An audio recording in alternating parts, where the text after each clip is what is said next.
Bonjour Nathalie, le journal de Nat, auxiliaire de vie. Aujourd'hui, je suis dans la Mayenne, à Laval exactement. Derrière moi, une ferme, des coqs, des vaches, des poules. Voilà, c'est la campagne, c'est le bonheur. Pour bien commencer l'année, je vous en souhaite une très bonne année, positive, joyeuse. Allez de l'avant, enlevez les œillères, regardez en l'air, regardez tout ce qu'il y a de beau. Il y a la magie de la vie, il y a des belles choses à voir. Seulement, il faut parfois enlever ses œillères. Alors sinon, je voulais parler de la prime d'inflation que certaines personnes ont commencé à avoir. C'était à partir du 15-20 décembre qu'elle a été versée.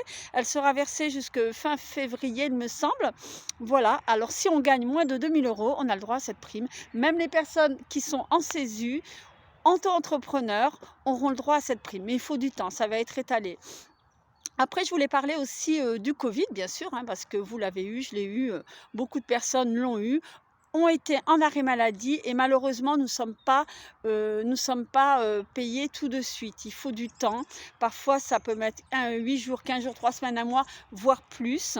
Donc, ne vous inquiétez pas parce que même si vous avez envoyé vos papiers, parfois il manque des papiers. Si vous êtes en CESU ou auto-entrepreneur, vous pouvez avoir un complément de salaire avec l'ISREM. Je vous mettrai le lien à la fin de cette vidéo.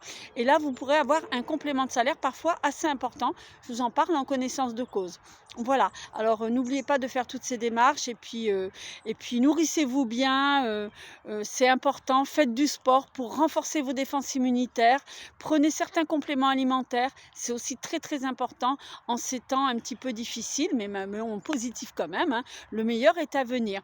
Après, je voudrais parler de choses très positives, comme une dame de 105 ans, américaine, de la Louisiane.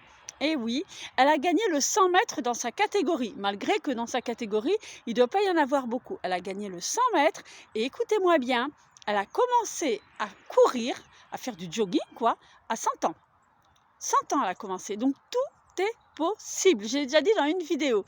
Un monsieur, pareil, de 88 ans, qui a eu son premier diplôme aux USA avec sa petite fille qui a 23 ans, ils ont eu le même diplôme tous les deux, malgré que lui, il ait eu un AVC, il a continué ses études, il a réussi à avoir son petit diplôme.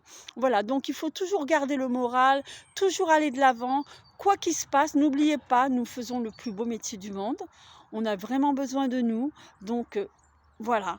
Et quand on fait ce métier, il faut être en forme, je l'ai déjà dit. Alors moi, je vous dis un truc, c'est le 1er janvier, hein, le 2-3 janvier, là, il faut commencer à prendre des bonnes habitudes, comme par exemple le sport, tout simplement. Faire du sport tous les jours, je vous garantis que ça vous fait du bien au moral, au physique, aux muscles, à tout.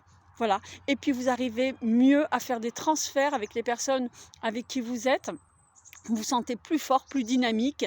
Ça renforce aussi les défenses immunitaires. Donc, vous avez tout à gagner en vous lançant un défi, en vous disant, ça y est, là, c'est le début de l'année.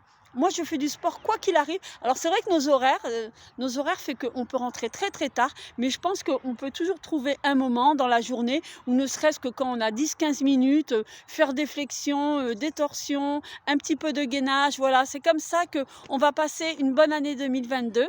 Donc, je vous souhaite encore une fois une bonne année. Je vous remercie de nous suivre. Je remercie aussi nos bénéficiaires parce qu'en fin d'année, je ne dirais pas tous, hein, parce qu'il y a des exceptions, mais généralement, on a le droit à une petite boîte de chocolat, un bouquet de fleurs, quelque chose. Alors moi, je les remercie. Voilà, parce que sans eux, nous pourrions pas exercer ce métier si ces personnes ne resteraient pas à domicile. Alors merci à tous, merci de me suivre, de partager, et puis je vous dis à bientôt dans un autre endroit. Surprise!